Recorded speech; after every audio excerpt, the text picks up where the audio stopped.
Este é o Superviventes, em edição especial Fevereiro Laranja, mês de falarmos sobre leucemia. Vamos aprender um pouco? Episódio 1. Quem tem filho tem medo.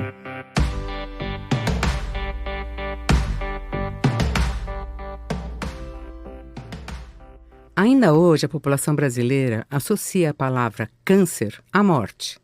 Verdade que câncer é a segunda causa de morte das Américas. Mas, por outro lado, milhares de pessoas são curadas de câncer todos os anos. Quem não conhece alguém que teve câncer e se tratou e está vivendo bem? É só perguntar. Você vai ver que tem um ou mais supervivente bem pertinho de você. Eles não saem por aí dizendo, eu tive câncer, estou curado, estou muito bem, obrigado. Mas deveriam, porque é conhecendo essas histórias que podemos nos prevenir, ou ao menos ficar alerta para buscar um médico rapidamente. Esta é a segunda temporada do Superviventes. Nessa temporada, trazemos histórias de pessoas que se trataram de câncer. Elas contam suas histórias e os especialistas explicam as causas, contam os sinais e os sintomas que alertam para o diagnóstico. Nem sempre é possível prevenir, mas o diagnóstico precoce é muito importante. Vamos lá? Cultura não ocupa espaço.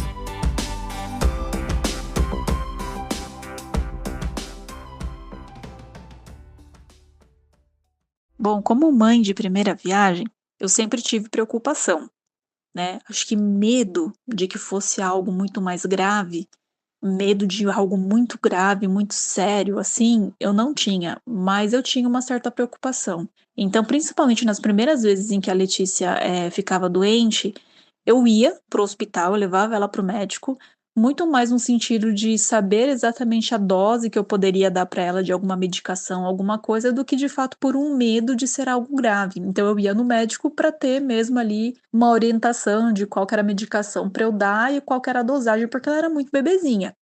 Quem tem filho sabe. Tem uma fase que a criança fica sempre doente. Sai de uma infecção para outra. Do nada fica caidinha, sem querer comer nem brincar. Geralmente as mães morrem de medo. E é difícil criticar. Quem nunca entrou em pânico? Como saber se é grave ou se em 5 minutos a criança vai melhorar e sair brincando? A Laís que você escutou agora, mãe da Letícia, até que era bem tranquila, mas essa percepção mudou. Tudo começou quando ela teve uma queda de um banquinho no banheiro, ela estava escovando o dente, ela caiu e começou a se queixar muito de dor nas costas. Até então, tanto eu quanto meu esposo, a gente estava associando essa dor nas costas dela com essa queda do banquinho, né? Só que essa dor permaneceu por um bom tempo e acabou levando a família toda para o hospital. Fizeram uma tomografia das costas dela e aí deu na tomografia que ela tinha tido uma fratura na L5. E aí o médico até estranhou, que o médico falou, olha, uma fratura nesse nível não seria por uma queda de um banquinho, né? Seria por algo mais grave. A família foi para casa com a orientação de tratar a dor com um anti-inflamatório. Só que aí as coisas começaram a evoluir e tomaram um caminho imprevisível. Na semana seguinte, quando foi numa sexta-feira, ela chegou febril da escola. E aí ela começou a ter febre. Ela passou sábado e domingo com uma febre alta, 38,5, 39, era uma febre que a cada 4 horas voltava. E ela não tinha nenhum sintoma de gripe, de resfriado, né? A febre cessou, só que aí ela ficou muito abatida. Ela acordou, deitou no sofá e dali do sofá ela não levantou mais. Ela se queixava muito de dor de cabeça, muito de dor nas costas, mal-estar, ela não estava mais comendo. E aí apareceram umas manchinhas vermelhinhas assim no corpo, que fez com que eu pensasse até que fosse dengue, que o quadro dela fosse dengue. Foram as manchinhas, além da dor nas costas, da falta de apetite e da fraqueza, que levaram novamente a Letícia ao hospital. E lá, o exame de sangue, o hemograma, mostrou um sinal bem preocupante. As plaquetas, que são elementos do sangue que protegem de sangramentos, estavam muito baixas, menos da metade do que devia ser o normal. Surgiu a hipótese de dengue. Uma suspeita de dengue para uma criança de 4 anos não é brincadeira, mas um hemograma que mostra um número baixo de plaquetas já acende um novo tipo de alerta, o diagnóstico de câncer, como uma leucemia linfóide aguda. Talvez seja o pior cenário possível, e ninguém quer chegar nisso, mas se for esse o caso, é bem importante que o diagnóstico seja feito o quanto antes. Os sintomas mais comuns da doença são o empalidecimento progressivo, que muitas vezes não é observado pelos próprios pais, o aparecimento de manchas roxas em locais não usuais do corpo, por exemplo, em braços, em tronco, nas costinhas. Também pode ocorrer, eventualmente, um pouco de sangramento nasal ou sangramento gengival, mas isso é menos comum na leucemia linfóide. Essa que você escutou é a doutora Maria Lúcia Lee, hematologista pediátrica, que é quem cuida do caso da Letícia. Presta atenção no que ela está falando aqui sobre os sintomas mais comuns da leucemia linfóide aguda. Outras vezes pode acontecer o aparecimento de ínguas pelo corpo, gânglios, como nós costumamos fazer, e eles crescem sem dor. E isso é uma característica do sintoma quando uma criança tem uma adenomegalia, um gânglio, que cresce de forma inesperada, porque no câncer ele não é doloroso e ele vai crescendo progressivamente e pode aparecer no pescoço, embaixo do queixo, algumas vezes na região inguinal, às vezes nas axilas, ou eventualmente podem aparecer em várias partes do corpo de forma conjunta. Os sintomas também podem incluir empalidecimento e aumento da barriga por conta do aumento das vísceras, principalmente do baço e do fígado, que podem ser infiltrados por células doentes. Mas aqui, a doutora Lúcia começa a entrar em alguns sintomas que a Letícia apresentou lá no início da história dela. Talvez um dos sintomas mais desafiadores e que devem sempre chamar a atenção não só do pediatra geral, mas também dos pais, é o aparecimento de uma dor nas articulações que se inicia em geral em uma articulação, que pode ser no tornozelo, pode ser no joelho, pode ser no cotovelo. Ela pode desaparecer e voltar a aparecer posteriormente em outra articulação e depois em outra articulação, ou seja, ela tem um caráter de adição, ela vai sendo aditiva. E aí tem um agravante bem importante, porque essa dor nas articulações pode gerar uma confusão com alguma artrite, o que costuma ser muito mais comum que uma leucemia. Mas lembra que a Laís, a mãe da Letícia, falou agora há pouco que ela deitou no sofá e não levantou mais? Nós precisamos prestar atenção nas dores articulares que vão aparecendo, começam a limitar a atividade da criança, ela começa a mancar, e essas dores podem evoluir de uma forma que a criança passe a ter uma dor óssea. E quando se chega nesse estágio, a criança já não consegue nem se mexer mais na cama e muitas vezes ela é levada ao médico já quase que imóvel pela dor. Uma característica dessa dor articular é que ela pode acordar a criança à noite. Então, uma dor que acorda a criança à noite, seja nas juntas, seja nas costas, é algo que precisa ser prestado atenção. É muito importante ficar atento ao aparecimento de algum desses sintomas, principalmente se eles aparecem em conjunto. E sabe por quê? Quanto antes um caso de câncer, como a leucemia linfóide aguda, for diagnosticado, maior a chance de cura. Por volta de 80% dos casos de câncer infanto-juvenil podem ser curados se forem diagnosticados precocemente. Esses dados são do Instituto Nacional do Câncer, o INCA. A leucemia linfóide é o câncer mais comum da infância. Ela representa sozinha 30% de todas as modalidades de câncer que podem afetar uma criança menor do que 15 anos de idade. A Letícia, que tem apenas 4 anos, foi diagnosticada aos 3 com esse que é o tipo de câncer infantil mais frequente, a leucemia linfóide aguda, ou LLA.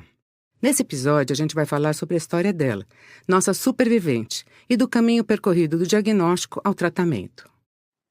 O meu nome chama Letícia, mas meus 2 apelidos chamam Lelê e Lê.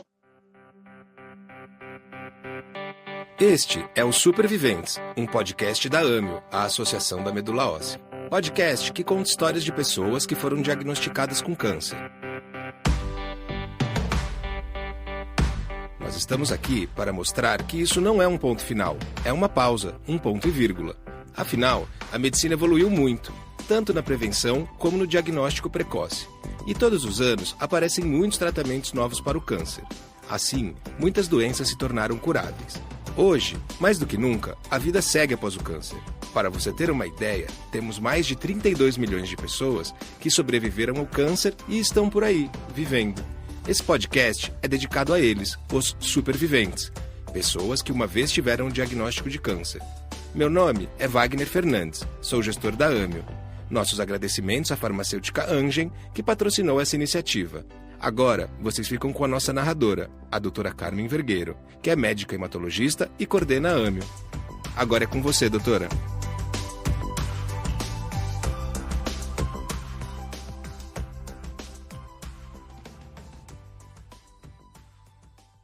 No caso da Letícia, que abriu esse episódio, o caminho até o diagnóstico de leucemia linfóide aguda, a LLA, começou com uma dor e evoluiu para uma suspeita de fratura na coluna, e depois veio uma febre alta acompanhada de fraqueza muito grande. Mas como você se lembra, o que começou a acender algumas luzinhas de alerta foi o resultado dos primeiros exames de sangue dela, que começaram a indicar uma contagem muito baixa de plaquetas. Um simples exame de sangue, chamado hemograma, é um passo crucial nesse caminho do diagnóstico. Olha o que a doutora Lúcia diz. Essas alterações que são mais fáceis de nós detectarmos a leucemia, que é o aparecimento das células doentes no exame de sangue, né, que a gente chama de hemograma, e essas células doentes são detectadas nesse exame. Mas também podem ocorrer casos que essas células leucêmicas já ainda não apareçam, mas o exame pode já denotar o aparecimento de uma anemia que não está correlacionada com faltas de vitaminas, os glóbulos brancos, que são as células da defesa, podem estar ou muito baixos ou muito acima do número normal, isso também precisa ser observado, e na distribuição desses glóbulos brancos que são observados ali no interior do hemograma, nós podemos ter diminuição das células de defesa, que são os neutrófilos. Então, via de regra, num paciente com leucemia, o hemograma vai apresentar algum tipo de alteração, seja nos glóbulos vermelhos, indicando uma anemia, seja nos glóbulos brancos, que podem aumentar ou diminuir numericamente e propiciar o aumento de infecções, ou nas plaquetas, que quando caem, como foi no caso da Letícia, pode levar ao aparecimento de manchas roxas e até sangramentos. Mas o quadro pode não ser definido no primeiro momento. A Letícia ficou mais de uma semana no hospital de Guarulhos em observação, com os médicos tentando entender o que ela tinha, colhendo exames e descartando infecções virais. E é claro que nessa fase angustiante de expectativa e indefinição vão acontecer as buscas na internet. É natural que isso aconteça hoje em dia. E essa questão da queda das plaquetas realmente deixou a Laís muito angustiada, mesmo sem o diagnóstico ainda. Eu, como mãe, eu já tinha pesquisado algumas coisas, porque a gente já estava há uma semana, né, no hospital. E eu já tinha pesquisado algumas coisas na internet e eu já tinha visto, né, na internet que um dos sintomas, né, da leucemia é essa queda das plaquetas, né, também.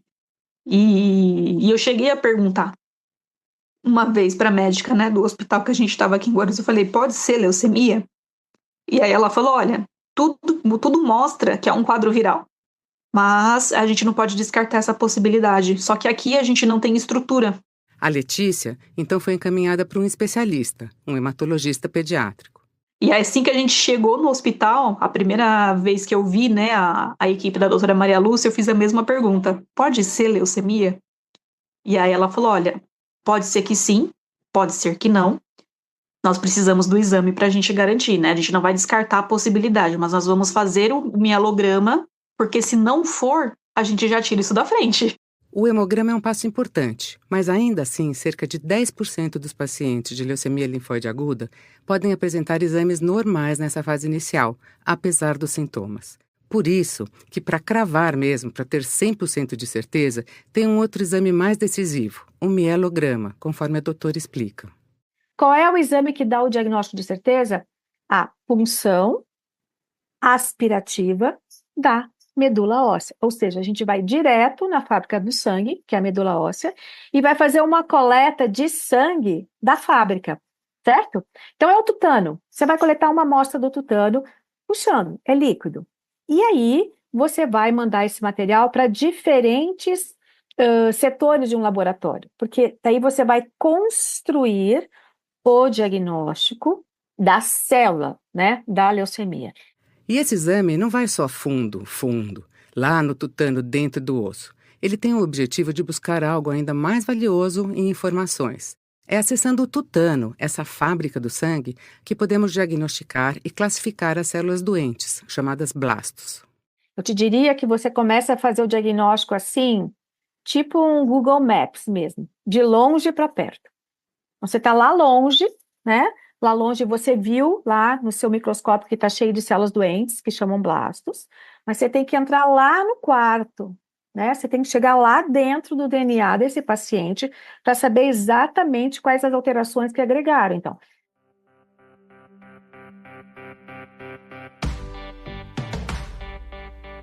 Repara quantos sintomas diferentes apareceram e foram identificados até a gente chegar aqui, no mielograma. a dificuldade do diagnóstico está associada à dificuldade de pensar no câncer infantil.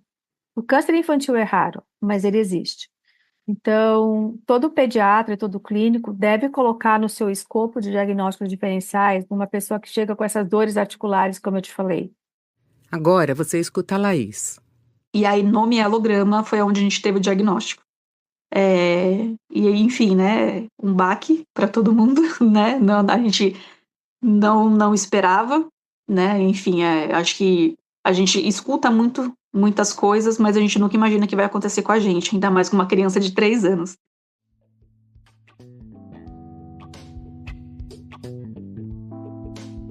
Um diagnóstico de leucemia linfóide aguda em uma criança de 3 anos é algo muito pesado, mesmo, sem dúvida. E como a gente viu, quase tão aflitivo quanto o diagnóstico em si, e às vezes até mais, são os momentos de esperas até ele ser fechado. Porque fechado o diagnóstico, sabendo qual é o problema, aí é hora de agir. Escuta o que a doutora fala sobre o tratamento. O remédio pode ser pela boca, o remédio pode ser na veia, o remédio pode ser no músculo, e o remédio pode ser aonde? Lá no líquor, no sistema nervoso, que a gente chama de intratecal. Um protocolo de tratamento usa vários medicamentos e dura muito tempo, em média 2 anos. Todos os médicos que tratam essa doença escolhem seguir um protocolo, que já tenha resultados conhecidos e estudados.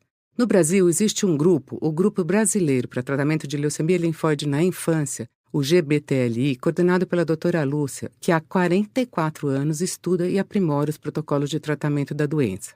Nesse grupo participam 35 hospitais, que se reúnem semanalmente para discutir todos os casos de leucemia linfóide aguda que entram no estudo. Discutem os problemas, as intercorrências e garantem que os casos sejam bem acompanhados e estudados. O último protocolo para a LLA deste grupo começou na pandemia. Então, hoje, esse protocolo tem 1 ano e meio, ele já tem hoje mais de 600 crianças inscritas. Então, cada criança que entra, ela é registrada, tem um termo de consentimento, e esse protocolo acompanha essas crianças para o resto da vida. Então, é um protocolo que, em tempo real, a gente monitora o quê? Principalmente os efeitos adversos. Iniciativas importantes como essa de cooperação entre médicos pediatras têm um objetivo de aperfeiçoar e aprimorar no Brasil um atendimento que hoje já tem uma taxa consideravelmente alta de sucesso, mas que precisa melhorar em comparação com as taxas de cura no resto do mundo. Mundialmente, né, hoje, para indivíduos menores do que 15 anos, se considera que a leucemia linfóide aguda infantil tem taxas de 85% de chance de cura. É muito, né? Em 1960 era 10%. Se você pegar daí esses subgrupos, que nem eu falei, se você pegar uma criança de muito baixo risco, ela tem quase 96% de chance de cura.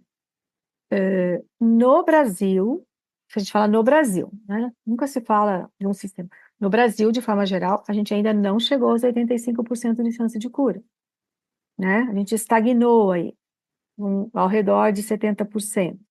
Para a doutora, os desafios do Brasil nessa área existem principalmente por conta da falta de equidade no país e da falta de padronização. Na medicina, é muito importante essa padronização do tratamento. Nesse caso, com o desenvolvimento de um protocolo mesmo, porque só assim a gente consegue avaliar um grupo grande de pacientes e produzir resultados animadores, como esses que a doutora trouxe. Outro problema são as perdas de pacientes na primeira fase do tratamento, naquela fase crucial ali, logo no diagnóstico, que às vezes, dependendo do caso, pode demorar muito para acontecer.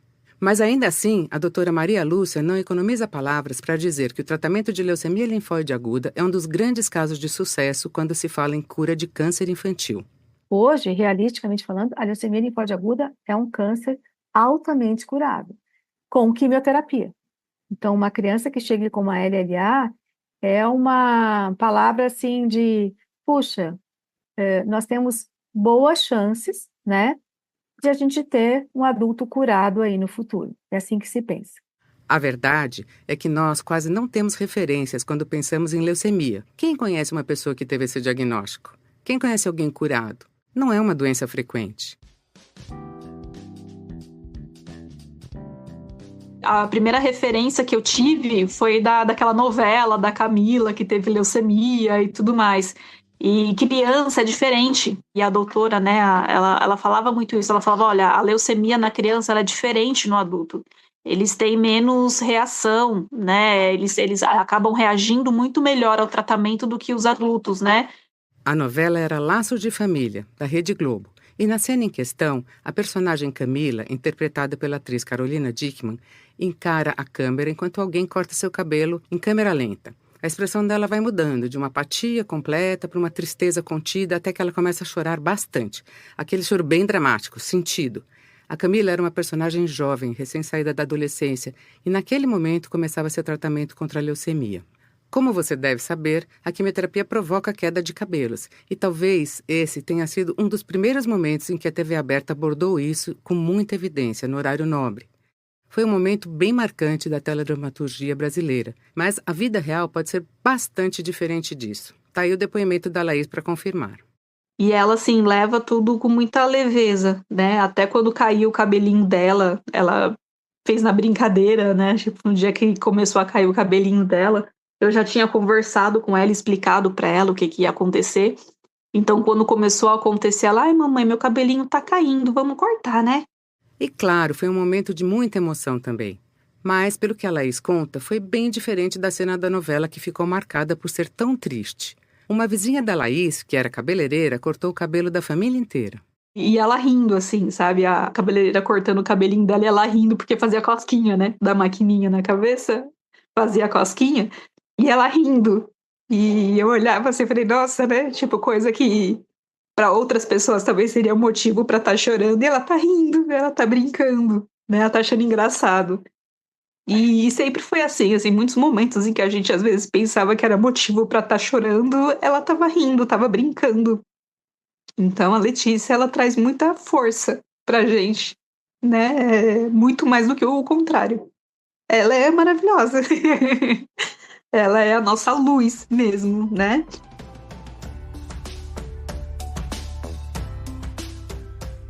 Nossa supervivente, Letícia, teve dificuldade de responder justamente nessa primeira etapa do tratamento, o que deixou os pais dela bastante apreensivos. Eles chegaram a se preparar para um possível transplante de medula. Fizeram até os exames para ver quem seria compatível. Mas bem no finalzinho da etapa de consolidação, que é como é chamada essa fase do tratamento, eles receberam uma ótima notícia. Ela faz aniversário dia 1º de fevereiro. No dia 30 de janeiro, a gente teve o resultado do exame de que ela tinha entrado em remissão. Aí a gente até falou, nossa, que presente de aniversário que você teve, hein, filha? Na primeira fase do tratamento, tudo o que se pretende é que a doença não seja mais detectável, ou seja, que entre em remissão. Dá para imaginar um alívio, então, quando veio a notícia de que ela tinha entrado em remissão. Logo, aconteceu a festa de aniversário de 4 aninhos dela, ainda que só entre eles, sem muitos convidados, porque a imunidade ainda estava muito comprometida. Hoje ela está super bem, já passou para outra fase de tratamento em que os medicamentos não são tão agressivos. Nesse 1 ano, né, que a gente já está completando 1 ano de tratamento, ela não teve nenhuma intercorrência, ela não teve nenhuma febre, ela não ficou doente, ela voltou para a escolinha, ela já voltou, a gente teve a liberação dela, mais ou menos ali em agosto, a equipe médica autorizou ela que ela voltasse para a escolinha, e também foi uma outra vitória, né, para uma criança que ficou praticamente 40 dias sem andar, né, que foi o tempo que ela ficou, né, até ela voltar a andar, né, ela ficou 40 dias sem andar, e ver ela hoje pulando, indo para a escola, faz a gente ver que tudo valeu a pena, todo o esforço, né, todo o sofrimento que a gente teve lá no começo, fez com que tudo valesse a pena. E hoje ela tá bem.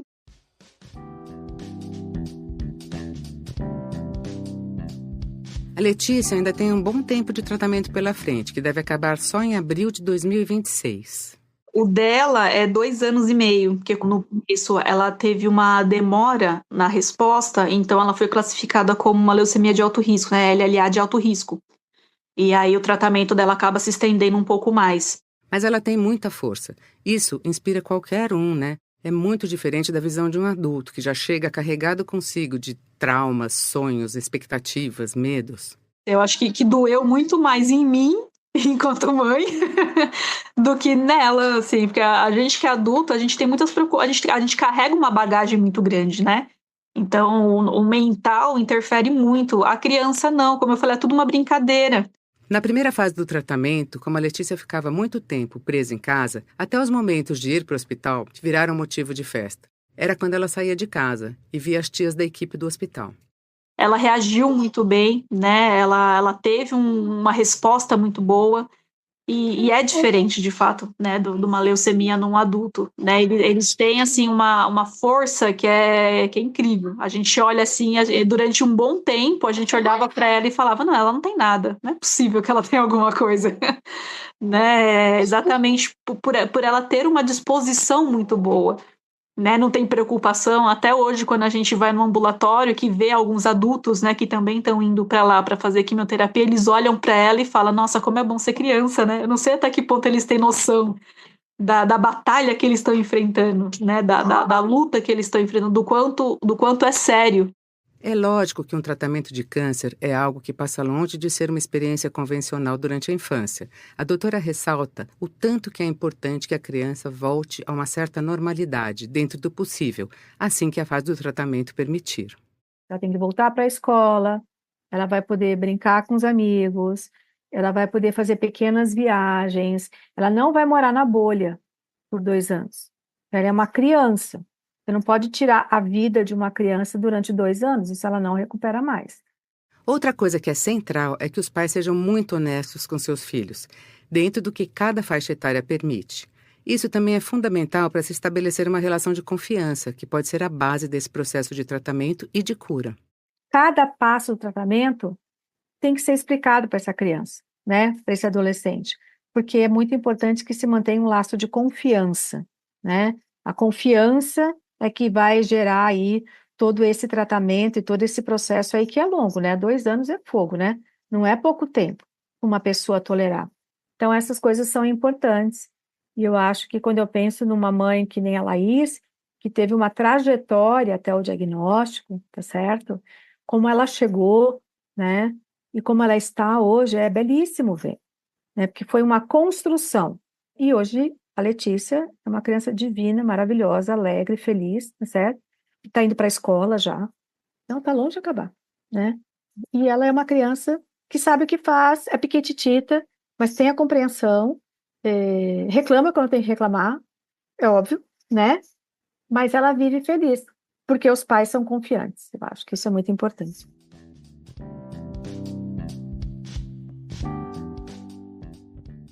Sim, eu faço balé e jazz na autoescolinha.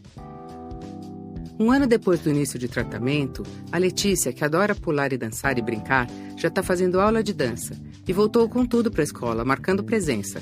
Tanto que a professora dela, Tia Ju, já teve que separar ela da melhor amiga, a Maia, porque as duas são muito boas de papo.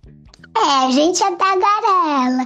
Aí, quando a tia Ju separou nós, a gente ficou prestando atenção na aula e não tagarelou. A gente só senta na aula do lanche e na aula do piquenique ou na aula de brincar.